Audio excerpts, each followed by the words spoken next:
fun at this. It is time for Prairie Wife in Heels, Kathy Holman, who joins us here in the studio, along with this special guest. Would you like to introduce your guest? Yes. So my parents are visiting for the next week from Wisconsin, where I'm originally from, and my mom, Ginny Jenkins, came in studio and is hopping on the microphone because she is brave. She is brave, and we're guessing she has things to say. So thanks, Ginny, for joining us. We appreciate it. Well, I appreciate being on here. I don't know if I'm particularly brave. Kathy promised you'd be gentle. Yeah. She lied. Oh, no. We'll be gentle with you. I'm not so sure. Yeah, not with me. She said she couldn't control Frank, but the others would be nice. There you go. Frank, you've been seen. They know about you now. So it's bad. So we're talking today about Superwoman syndrome and Supermom syndrome. And I want to start off by reading you a definition here. Superwoman syndrome is a range of physical, psychological, and interpersonal stress symptoms experienced by a woman who attempts to perform perfectly in multiple or conflicting roles or goes overboard in one role. And another definition says that the syndrome occurs when a woman is constantly striving and stretching herself to accomplish everything possible in a perfect manner and not putting herself as a top priority. So that's kind of what we're talking about. And you can include that into Superman syndrome. It's just this particular syndrome they talk about, Superwoman syndrome. So, and Supermom syndrome. I know you get called Supermom a lot. I do. It's kind of one of those things that makes me twitch. On one hand, I take it as high praise that I've got everyone fooled, that I have everything together and have that balanced life. Anyone that reads the blog, prairiewifeinheels.com, knows that that is not the truth. I like to say, rather than super mom, I'm hanging in there till bedtime mom. Yeah, there you go. So, and I think you really hit the nail on the head just now. A lot of times, we have people fooled into thinking that, I can do this. I look at other women and it's like, oh, their house is clean. What the heck? And they're getting their kids there and they do everything perfectly. And they're, it's a hard standard to hold yourself up to. And you look at everyone else and say, oh, they've got it all together. What's wrong with me? And social media is not really helping with that either, because while some of us are perfectly okay with putting up things like, for example, last night, my son, I said, did you brush your teeth? And he said, well, I used mouthwash twice. Followed by a big grin. Yeah, so that's how my parenting's going, guys. But with social media, it's really easy to get caught up in that comparisons, even more so than your natural attitude of seeing that mom that always looks glamorous at school pickup, and she's always looking adorable. And that was always my thing. Here I am popping out a baby every 2 years and wearing the same sweatpants 4 days in a row. And then there's that glamorous woman that seems to have it all together. But there's so many stories behind what we see, and we can't get caught up in comparing. Exactly. So you brought along some statistics. I did. So talking about that whole working mom thing, the working woman thing, 47%, which this makes sense, of U.S. workers are women, and 70% of mothers with children under the age of 18 participate in the labor force. So, and over 75% of those are employed full time, which we'll get to in a little bit too. But I really love some of these quotes you found. And, one of them is Sheryl Sandberg. Maybe you picked the wrong job. Try again, and then try again, and then try until you find something that stirs your passion. A job that matters to you and matters to others. It's the ultimate luxury to combine passion and contribution. It's also a very clear path to happiness. So, if you've got stress of a job that you do not enjoy or that drains you, that just makes it all the more difficult. Well, and I think that we get so caught up in the, I have to do it, we have to do this, I have to get home and make dinner, and it has to be organic and all of that. And we're just in survival mode all the time that people are just getting burned out. I really feel like people are getting burned out trying to keep up with the Joneses, I think, is kind of the most common phrase with that. And then you add to that aspect that I don't know about you or, my mom, but I feel like I'm being judged half the time. Half the time? Well, okay, time, solid 98%. Time, yeah. And granted, I put myself out there as a blogger, and maybe I have a little bit more of my life opened up for that judgment, and I'm cool with that. I always say I'm either going to make people feel great because they know they're not alone, or I'm going to make them feel great because they can say, well, I'm not a hot mess like her, because I do lay it all out on the line. But I just started reading this phenomenal book called Girl, Wash Your Face by Rachel Hollis. Okay. And one of my favorite quotes is, working hard for something we don't care about is stress. Working hard for something we love is called passion. Okay. Yeah. Perfect. right? Perfect. And then something that you and I were chatting about over the phone, because we do a lot of this during the week before we get here. I know for 15 know, minutes, there's a lot of prep.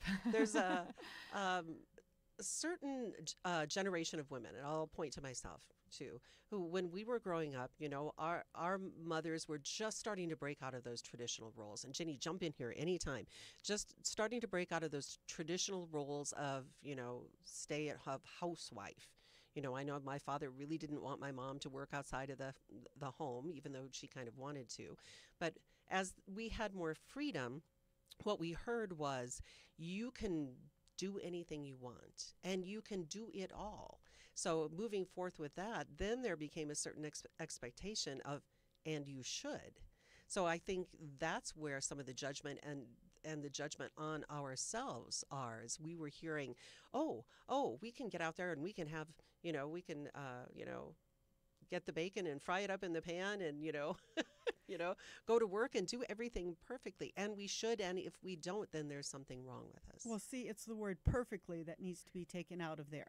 Exactly. Because there are only so many hours in a day. And I have not mastered yet that bilocation thing where I can be in more than one place at the same instant. Whoever invents that, the first person who invents that should be the best paid person in the whole world ever, even better than brain surgeons and people who do cancer research and all that stuff, because that's what we all need, men and women. One thing I've learned, and Kathy can attest to this, is I just threw away the perfectly because there's no way that was going to happen. Mm-hmm. And my particular passions happen to be, I love to sew and I love to sing. And so when I was 36, my husband suggested I audition for a show and get it out of my system. Next month, my husband and I are masters of ceremonies for a show. Hasn't gotten out of your system yet. No, I haven't gotten it out of my system yet, and our whole family was drawn into it, including Kathy and her siblings. And my husband actually has been in more shows than I most recently. So I think the point of that is you have to make time for the things that make you happy, because I think it makes the other things bearable that you have to do as part of life. And they can't all be done perfectly, but you can do them. It's just that you only have an hour. So what are you going to do during that hour? You devote 10 minutes maybe to each main room, or do you devote 10 minutes to a room and 50 minutes getting the laundry done? It has to be done, and you have to be satisfied with what you get done. And whatever you do, I'm interrupting, I'm that's sorry. okay. Whatever you do, you have to have no guilt, right? Because that's part of it too. That's a hard part. I too. know. It's So difficult. Yes, but it's so good when you I know do it. you've got to be okay with it. My working house on isn't it, going to be yeah. perfect. My house isn't going to be perfect. And I just want to throw in here too, speaking of guilt. So I know there's a lot, as equal, if not more, male listeners that listen to this, and they may have already tuned us out when they heard Superwoman. But I know that in Wyoming, many men have to travel. So, for example, my husband for 8 years, that's the birth of 4 children, was gone 4 to 5 nights a week, every single week for 8 years. And you want to talk about guilt and trying to figure out how he could balance that work and being gone with being a good dad and being a good husband. And then he has his other family out there. And so I just want to say, this isn't something that just women, like Susan, you said at the very beginning, this isn't something that just women deal with. There's a lot of guys, especially, I think this is something about Wyoming, where you have to travel and be gone, that struggle with that. Yes, I'm providing for my family, but I'm not there. How is this going to impact my children? And I remember too, there's a pivotal moment where my husband and I have both been on board about him being gone so that I could stay home. And my daughter one time was 2 years old, and every night he would call and we would do family prayer together before bedtime. And she goes, "Daddy, when are you going to visit us?" Ooh. And he said, "What do you mean? It's my home. I live there." And she goes, "No, Daddy, you live in Pinedale. Can you come visit us soon?" And you could just hear his soul shatter. So this is Ouch. not just something that women deal with. Right. Finding that balance and making those choices. And I think personally, for that thing like working moms or dads that have to travel, talk to your kids.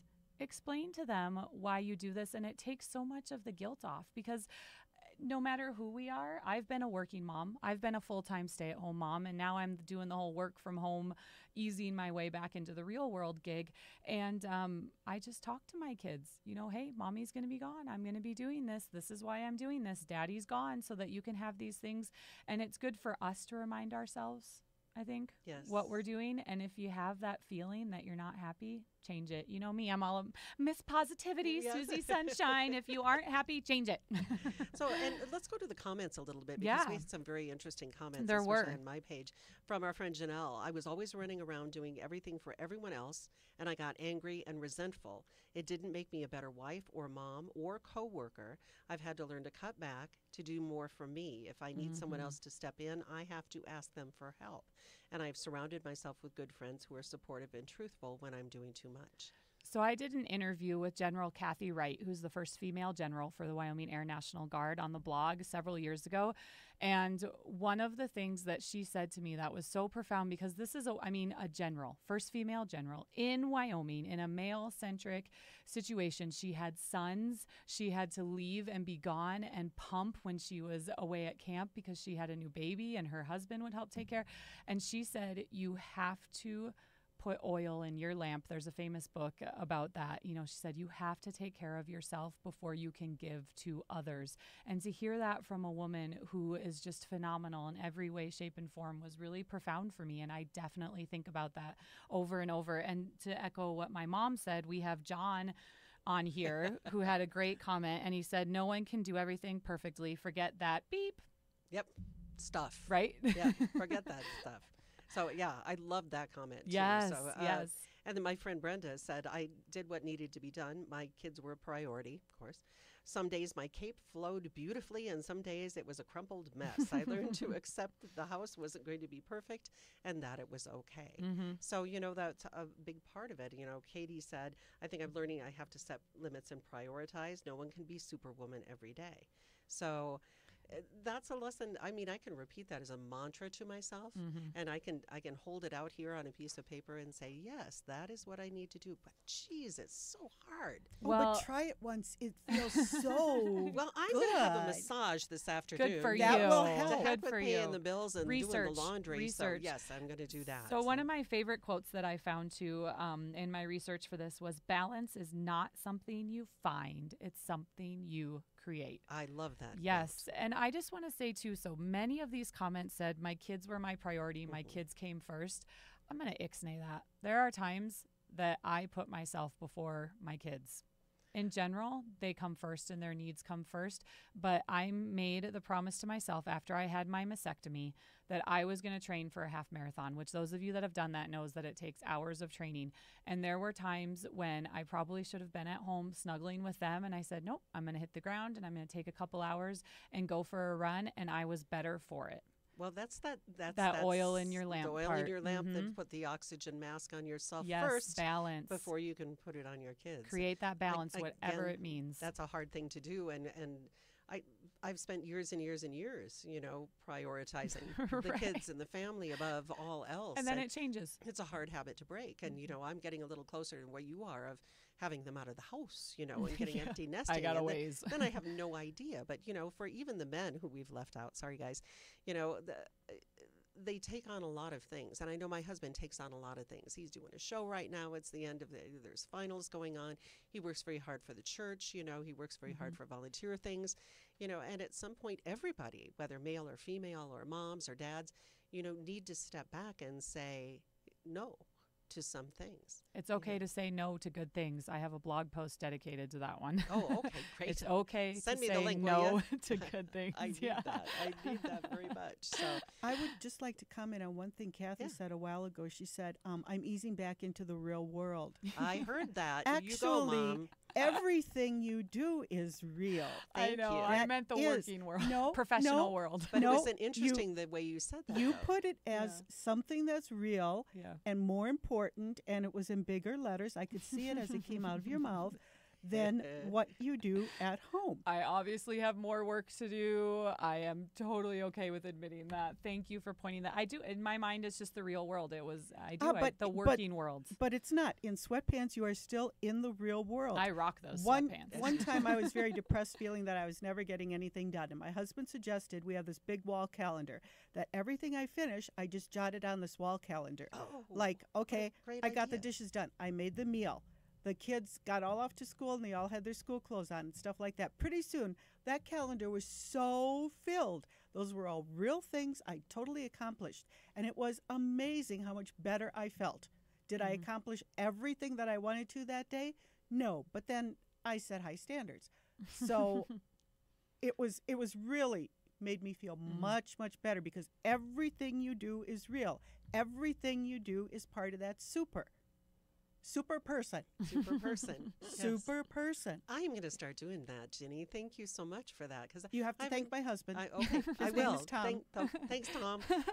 Because I have a tendency to make lists and then check things off lists so I can say, look what I've done on that. I But do there's that so too. much more that's not on the list that you have accomplished. Do you Hey, ever so. check something off and put 2 things on? I do. Oh, I every- do See, that that's all the what's time. bad. That's what's bad. it's You my have whole to life keep to right your there. original list.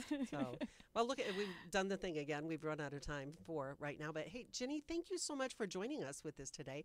It was great to have you here and get your insight and, be able to pull your daughter up short on air. We love that. Thank you very much. Little I don't humility often get check, to you do know. that publicly. We do want to remind people that, we do have the webcams going, and we will later today have this up on the site. If you want to listen to it again or watch it or share it with your friends, if you heard something or heard your name go by, So Kathy Holman, Prairie Wife in Heels, and Ginny Jenkins, thank you so much for joining us today. We'll see you next week. Thanks for having me. Mother's Day is next.